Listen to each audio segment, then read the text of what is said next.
Welcome to Chillin' 101. We hope this video helps. You begin by confirming two essentials: phone charged enough and a clean, dry fingertip. Open Settings, then Password and Security, then Fingerprint.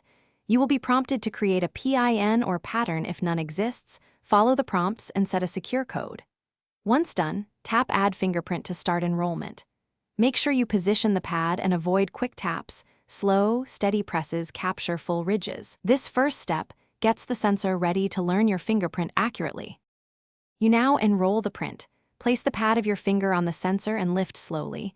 Vary the angle with each press so the system learns edges and center. Press until the progress bar advances. Rotate the finger between presses to capture left, right, and top ridges.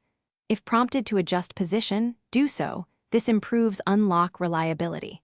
Once the progress reaches full, tap Done. The system stores multiple templates. That diversity is why you get faster, more consistent unlock. You finish by testing unlock. Lock the phone and use the registered finger. If it fails, try re-angling your press. If problems persist, remove and re-enroll that finger or add a second finger for backups. Make sure Fingerprint Unlock is enabled for app lock and payments in the same password and security menu because permissions differ. If sensor reads inconsistently, clean the sensor and your finger, then re-register. That single troubleshooting tip, re-enroll, resolves most reliability issues quickly. Thanks for watching. Consider subscribing if we helped you.